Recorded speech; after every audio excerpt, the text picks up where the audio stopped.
Dr. Olivia Winter is a forensic psychologist whose job it is to understand the minds of serial killers. There's only one monster she can't understand. Her father, the Riverside Killer. Notorious and brutal, he held a reign of terror until he was caught. His 9-year-old daughter was supposed to be his last victim, but she survived. Now, a serial killer is stalking the streets of London. As the body count rises, the police need Olivia's help to profile him before he can strike again. But to do so, she will need to confront her own demons. What did you think of the book? I had a lot of problems. I don't Pause this video right now. Go and read Mind of a Murderer by Michael Wood. And when you've read it, you can join us for the discussion. Or you can join us anyway because we're going to tell you all about it. My name's Elijah. And I'm Joseph, and welcome to the Aisha Library. Go on in. What do you think of it? I had some problems with it. I thought I did some research on this author. Was it worth reading? Nah. What is nah. Did you have some good things to say about it? One or two. But I think this author's list is probably was rated a 4.5. Yeah. Listen, look, we're not new to this. We're not new to this. So there was a lot of.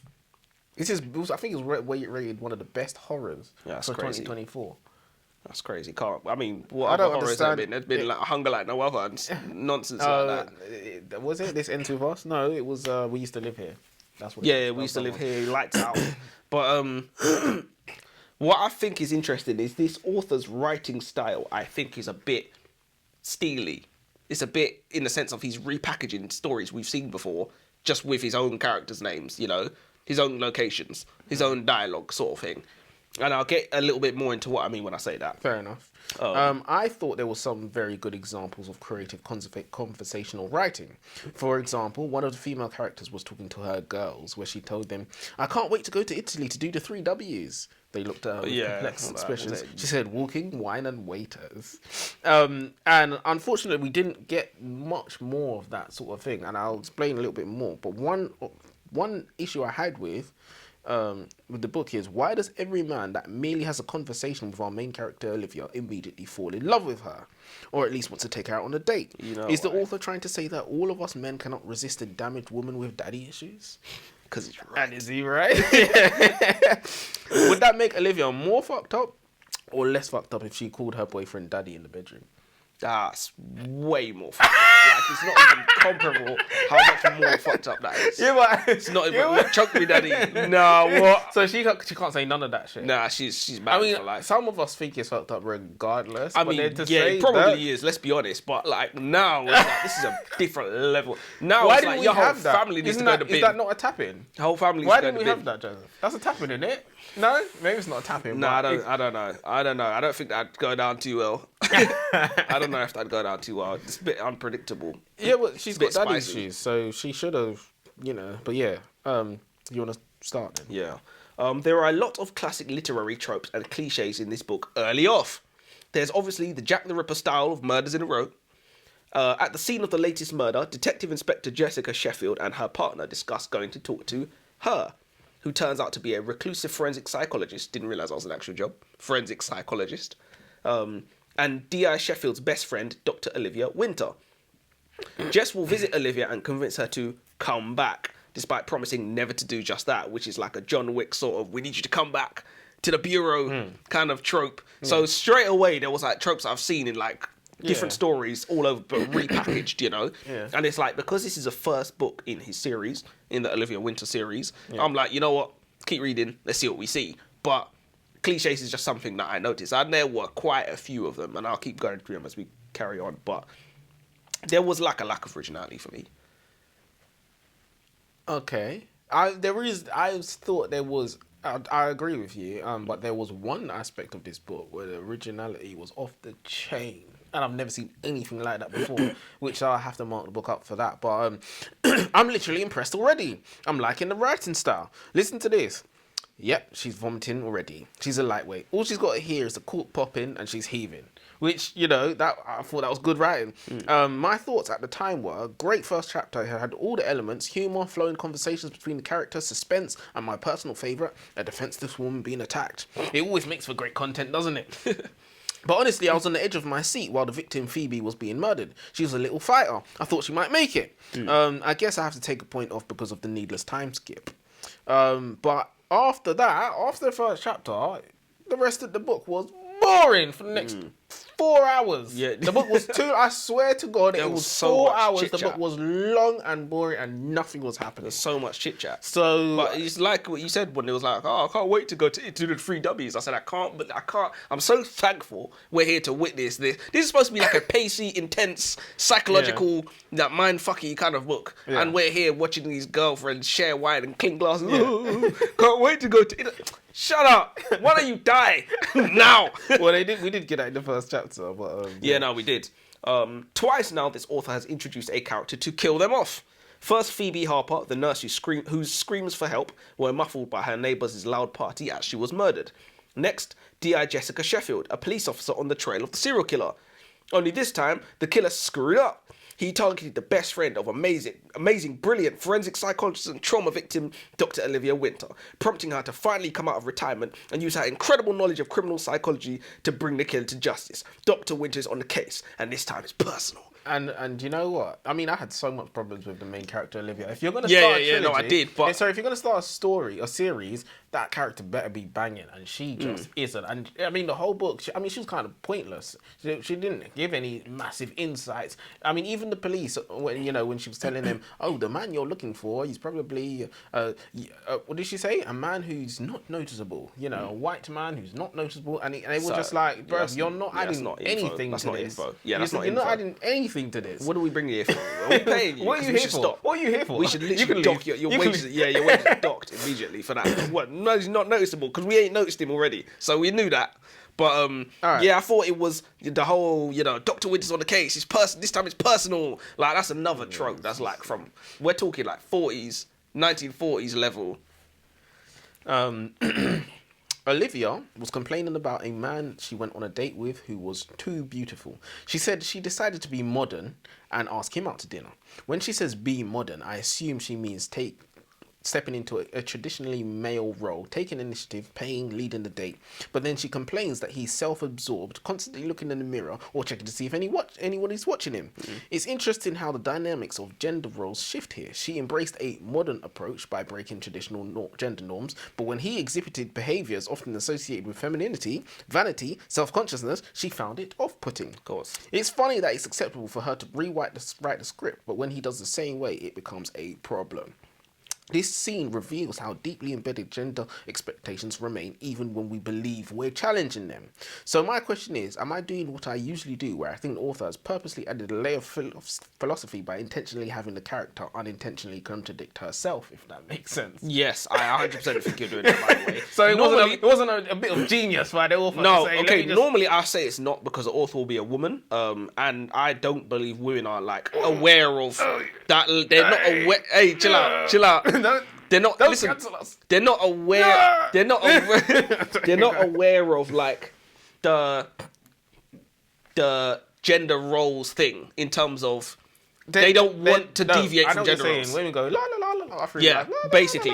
That's right? what you're saying. But what I'm saying here is, look, if the author was doing that, then it was a great point that when men deviate from, like, when women deviate from gender roles, it's all fun and games. Yeah. Like, when you hear about, more wages, more money coming in, that's when you want to deviate from gender roles. But when men do it, they get I mean, put it this way. Well, I was just about to say. Yeah. Have you ever gone on social media and heard a man say, "Oh, it gives me the ick when women do"? The We ick don't thing use them type of is- words. We use but it's English. a big thing for women to It's do a that huge because a man's supposed to be a certain way. Do you Otherwise, know what I it mean? gives you the Bro, ick. there was some girl from a workplace where I used to work. She said if a man runs for the bus, she gets the ick. I Yeah. said, so you want me to be late? The hell? She said, And lose your job. yeah, she that don't want to give me the ick though. The fuck man with no job, Yeah, But a yeah. man run for the bus to get to work on time. Yeah, that's out the way. She said if man uses an umbrella, I said, so he's supposed to be waterproof. No. We're supposed to be waterproof, I can though. understand with the umbrella. I thing. can understand the bus one, but it don't No, matter. yeah, I can understand both of them, but I said you're doing too much. You're doing too I much. wouldn't use an umbrella though. Did we just get wet like this? I wear a hood. None of my jackets. I've never bought a coat without a hood. I don't understand why people. Why would you buy a coat without a hood to then use an umbrella? That makes no sense to me. Yeah, when when men deviate from gender roles, they get this whole ick thing, you know. So we're supposed to be on point, stay on point, you know, and they're supposed to do whatever they feel like doing today. Yeah. Let me say this other one. I think, but then again, you have more than Well, I've got 7 in total. Yeah, I got 7. I actually thought I had 6. I had 7. Oh, who's doing it now, eh? Do you know what? I've got the bug. I'm just gonna say what would you say? Huh? Huh? I said, what was that? He was like, I'm just going to say what you said. Yeah, I'm gonna say what I said when I said it. But my lord, the story's dragging on. 4 chapters in and nothing's happening. Just continuous character building between Olivia and this handsome swimming pool stranger. The book is 15 hours long, so it's already too long in my opinion. Is this the reason why? Needless character building. And then we have this. I don't want to take on this serial killer case, acting as if she acts that she's putting on for her friend Jessica. Has Olivia not read the blurb of this book? We know she's going to somehow take on Jessica's serial killer case. It went on long, you know. Exactly. And then I got what I asked for, and I wished I didn't. I said, this book has officially started going downhill. How is Jessica dead? A police officer. That is very unrealistic in my opinion. Police officers don't get killed, do they? And why did Olivia not seem to care when her best friend was brutally murdered? And if the author was going to kill off Jessica, it was done at the completely wrong time. You don't resolve an argument and then kill off a character. An unresolved argument creates regret. It creates feeling. It conveys emotion in the reader. We were robbed. And also, since Jessica was pregnant, does it count as a double kill in your opinion? Man said, did he get double points? Well, because, you know, they said he's killed 7. And yeah, 2-0. Yeah. Spawn kill. Yeah, literally spawn trapped. It's a little strange that this traumatized recluse who is so worried about safety is happy to shag strangers in the disabled toilets. Don't get me wrong, it was an entertaining scene, but Olivia is extremely inconsistent. You sound jealous. You wanted How some of that, didn't you? I mean, who hasn't done it in a disabled toilet? They ran in. What did they say? The nurses ran in, and they were like, "Not again." They said we should leave a condom thing in here. Oh, that's criminal. I never used them. No need. What's a condom? Spray up the walls. Shoot up the club. What's a condom? Yeah, I did think it was a little bit of a, you know, inconsistency because, you know, she's so worried about safety. She's so worried about bias. I she didn't even know his name. And she's already shagging in the dark, and then in the disabled toilet. A man obviously was ready to go no matter what. Didn't know he just, you know, of course, it's a bit stereotypical. Man just had her head in the toilet bowl. Disgraceful. I'm trying to figure out exactly how far-fetched this story is. So we have a serial killer's daughter, Olivia, who's trying to find another serial killer. Coincidentally, her best friend, Jessica, happens to be killed by this serial killer. And then her serial killer father, who's in prison, happens to have a heart attack at the same time.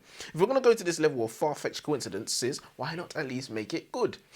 Why don't we have Olivia's father, Richard, the original serial killer, as the main character, who could be working with the police for something in exchange to help capture the new serial killer? Richard's motive, amongst other things, could be that he's trying to stop the latest serial killer who's about to break his murder record or something like that. So we could have had him sick and sadistic. He could get to go to the murder scenes and relive. You know, he could be doing a madness, and the police would have to allow him because they're just so desperate. And that's how they convince him to even help by saying, "Oh, he's gonna break your streak," sort of thing. Exactly. So like, we could have eliminated her totally. And then that means the main character, Richard, he's the good guy, but he's not the good guy. He wouldn't even be morally great. It would be like Sherlock on steroids. It'd be Sherlock on steroids. And so like they let this junkie licking the blood. You know, he could be doing the madness. Of course, and they have to let him do it. And that's what you could build a trilogy on. 100%. Not this stupid Olivia bitch. Yeah, I don't know. Damn. But pulled no punches. Then we could scrap the first 4 hours of the book because it's been a complete waste of time. We're no closer to catching the murderer. We're no closer to anything. Do we care about Olivia? No. Have we even seen enough of the serial killer who's on the loose for us to definitively say we hate him? No. I wish I had killed her. The fact that the author's gone out of his way to make sure that the serial killer is not a sexual predator makes him less of a serious threat to us. And it's not as easy for us to hate him. And in fact, I'm rooting for him. 100. That is a great point, you know, because even when they went to the dad and they was talking about, he said, I don't get off it in the way that you're thinking. And I was like, why not? Because if you were, that's like what is going to make us feel revulsion for the villain. Exactly. He should be, well, let me not say in that. But conclusion, I've definitely been bookfished. It's almost like the first chapter of the book was written by a different author, whereas the writing style I praised, the jokes, the suspense, all of it. It was just a lie to suck me in, because this book is it's slow. Barely anything happening. I mean, I'd normally like being sucked in, but this time it was a bad, it was a bad one. He used teeth. It started very, very high. Yeah, no. I'm getting a little bit bored. This is supposed to be a pacey, intense thriller sort of book, and I'm finding that the plot is constantly slowing down so that we can enjoy such riveting scenes as Jess and Olivia catching up with a wine and girl talk, or Olivia going on dates. Someone hurry up and kill something. I'm getting bored. It's called The Mind of a Murderer. Yeah. And we're here watching, cling, you know. I was like, what the hell's going on? I can do that myself. No, legit, I was gonna need it to get through this, aren't I? So, we get the serial killer's point of view, where he gives us a demonstration on how he gets into his victim's houses. He knocked on the door and said, I'm doing some work for the neighbours and I've knocked your satellite dish. Do you want me to check if everything's still working? And he goes on to say in his head, it's amazing how some people will believe every word you say and let you into their homes because you're holding a ladder or you look the part. Today I'm an electrician, tomorrow I'm a plumber. And this is what we wanted from the book! Yeah. Why has it taken us 6 hours to get any of this? We could have had the point of view skips from the get-go to the serial killer as he worms his way into lone females' houses instead of what we did get in the first 4 hours of the book. That would have made the book infinitely better. Imagine every other chapter we get a point of view of him staking out someone's house, you know, watching what they're doing. Stealth mission. Stealth mission, sneaking his way in, blah, blah, blah, blah, blah. That would have made the book infinitely better. Some of these authors, Joseph, that one's a tabby. some of these authors allow us maybe too I'm a exciting. sicko. Maybe. Some of these authors are like, that's too exciting. We need to. Oh yeah. Do you know what? One thing I wanted to say. This is probably maybe a bit obvious, but are some authors purposely stringing out the boring bits of the book just so that they can have the punch towards the end? Well, I think it's. I don't know They if call it that's- pacing. They call it pacing. You know, you don't want every book to be Avengers: Infinity War, where it's action next to action, and then the next scene's action, Because and action then gets boom. boring. Do you know what I'm saying? And there's just bigger explosions every time. Like you're watching Transformers at this point. Do you know what I mean? Well, that's a blockbuster film, mate. It's a blockbuster movie, but you know, by the third Transformers, you're like, wow. Like, you're still doing the lens flares, you're still blowing up cars, Megatron's still shooting missiles at buildings. Optimus Prime is like, still Autobots. Bro, how many more times can you do this? So pacing is definitely very, very, very important. Once it's all right, you know, you watch the first Transformers movie, your mind's blown. The second one, you're like, Optimus Prime assembles for like 20 minutes. oh saying, my "Ching, god, ching, do you know what I'm saying? ching, Steam is coming out of, you're like, bro, please, this is never, like, in a battle, you're done. Like, there's no way you could. Then he pulls out the big sword at the end. He's got slow-mo, guns. every fight, but they slow-mo. take out a sword. Yeah, sword and a shield, you know. Come on, man. Come All on. right, Captain America. Do you see what I'm saying? And then you can't forget the speech. Today, we write our names. It's like, come on, bro, please. After like 3 movies of that, you're like, this is just action, you know. Tell that to the Fast and Furious. I was going to say trilogy. It's on a trilogy at this point. Bro, there's 10 out, isn't it? There's not a word for how many movies they got. Bro, remember there was street racing? Yeah, then there's in space, the last one. John Cena was there. Yeah. It's ridiculous. Still going to see the new one. Of course. Fast Furious XI. Listen, family. Family. Start going Roman numerals, Family. you know, because the numbers are too much. He literally said you can't. dear. Family don't end, so Fast and Furious don't end. Do you see what he We said? don't end, it multiplies. Do you know what he said when he? Yeah, it does multiply. You know what he said? What's it breeding called? like Dom rats. Toretto. Dom Toretto. You know what he said? He said, you know the thing about a street fight? The street always wins. And then he stamped and the road broke and the guy fell for it. And I said, that's the dumbest thing I've literally ever seen. Michael Wood certainly did a good job of making a serial killer entertaining. In chapter 20, Detective Inspector Foley, who was D.I. Sheffield's partner at the Met Police, goes to visit Richard Button, aka the Riverside Killer, aka Olivia's father, aka Olivia's would-be murderer. When she was 9, Richard killed Olivia's mother and her sister before attempting to stab her to death too. In a chilling discussion with the detective inspector, Button reveals that he found the fear in his victims to be akin to an addictive drug. I once overheard 2 women talking about a murder I'd committed in a coffee shop, Button said. You should have seen her face. Her hands were shaking, her leg was jiggling, she was bricking it. Button then frowns and asks the police officer, are you consulting me? Trying to figure out how and why I committed my crime so that you can find the bloke who killed your partner? D.I. Foley replies, well, yes, that would be useful. To which Button says, well, you could fuck off. When I tell you how I was creasing when I heard that. He said, I'm not helping you. I was creasing when I heard it. Because he was talking about the murderers and he's literally just talking about it with a smile on his face. And then he's like, are you trying to find out how I did this? You could fuck off. One thing I did like, I mean, it's nice to get the insight from the serial killers and how it really excites them, because you can, maybe I'm a psycho, but you can easily put yourself in that position where you're the man that everyone's looking out for, and you're just sitting on the train, looking all normal, and everyone's reading the paper, and you did a heinous act. Of course. You know, so of course. He said it was electric, you know. And bro, you know what he said? He said they called him the Riverside Killer because of the areas which he was operating, which is another reason why I say it was kind of an homage to Jack the Ripper, because Jack the Ripper was actually in Whitechapel, you know, which is in Central. But they called him the Riverside Killer. He said people stopped walking their dogs near the Thames because of me. He said, what? So it's like, it was a great way to kind of put us in the minds of what it would be like to be a junkie. Not necessarily just a serial killer, but you're hooked on a drug. Yeah. I don't like the way that the mystery serial killer basically confesses to Olivia's dad and all of that shenanigans. Fair enough, Olivia's dad, who was known as the Riverside Killer, has fans, because that was a nice little creative addition, but it went too far.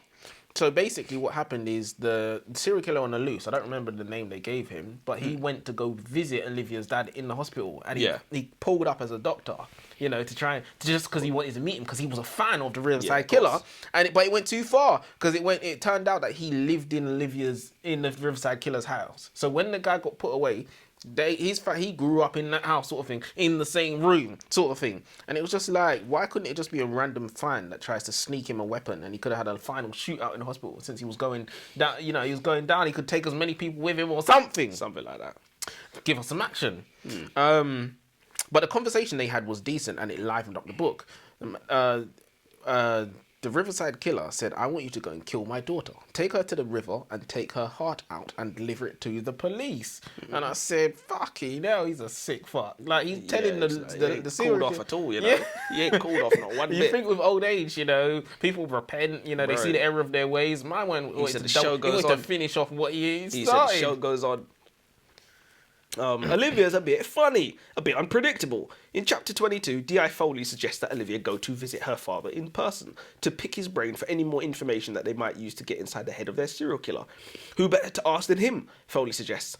How about the person who has travelled the world and interviewed more than 100 serial killers? Olivia asks. How about the person who has written 4 books on the subject? I found this to be a peculiar outburst for her character to have, given that despite all of these qualities, she's the one who didn't want to be bloody working on the case in the first place. She's only here because her friend was the one murdered. When it was other innocent people being knifed up in the houses, she didn't give a shit. Fuck. She said, not my circus, not my monkeys. She genuinely didn't give a shit. So it was a weird outburst, like she's trying to take the moral high ground over this guy when he's like, I'm actually out here trying to solve innocent people's murders. You're here for personal gain, basically, because he was your friend.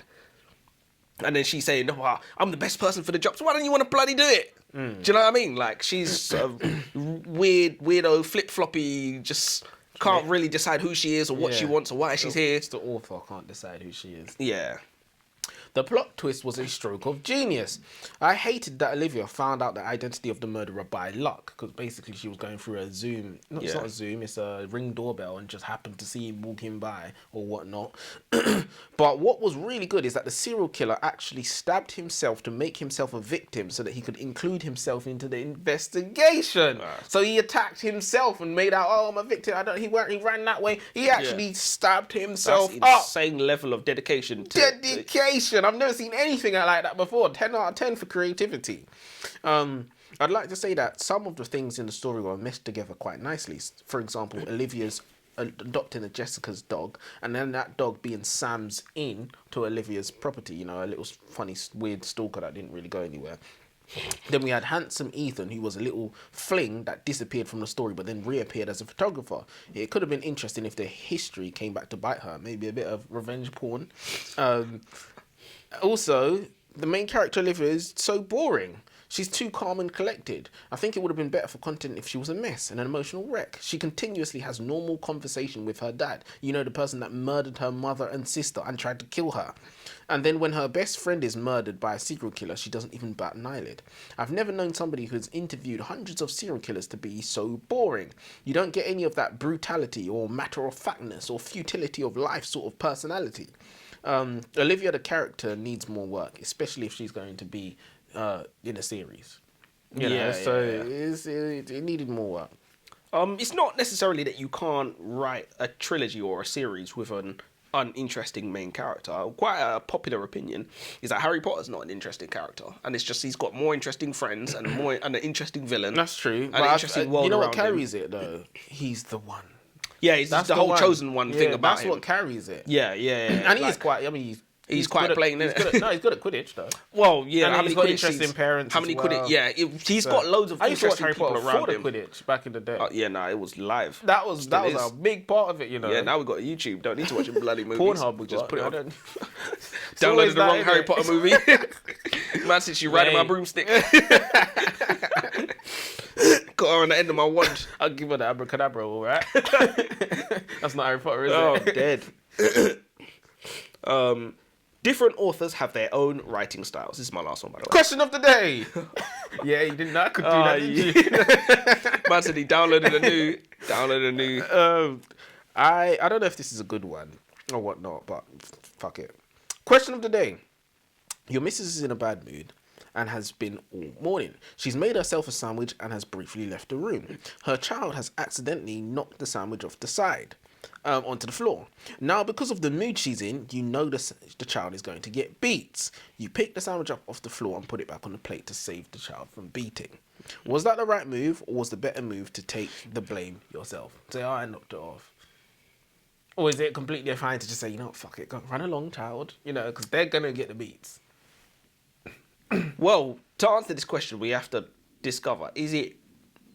It's not going to be a battering, Yeah. but you're going to get shouted at. You might get slapped, who knows, but it's going to propel her into even worse of a bad mood as well. The child's going to start crying. Chaos ensues. Chaos ensues. So you might want to avoid that, to just pick up the sandwich off the floor, you know, let her eat it. It's not going to kill her. It's not like we're outside. crazy. It's in the house. No, that's crazy. Is doing that unforgivable?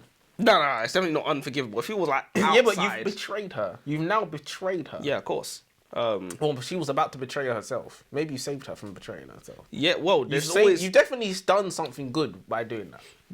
You've achieved some good. You've achieved something good. Yeah, the outcome, you've achieved something good, perhaps by doing something underhanded to achieve something good.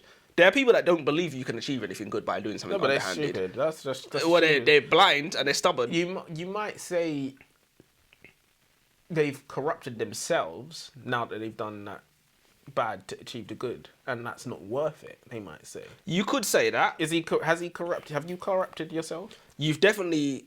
You're not the same person you was before. You've definitely corrupted yourself to some degree. Are you no longer as trustworthy as you was before? I don't think you're irreparable. You're not a pioneer of the truth anymore. No, was you before? I don't think you're irreparably corrupt from that. So it's like, maybe there's an act where you do this, you're irreparably corrupt. Like, you're gone.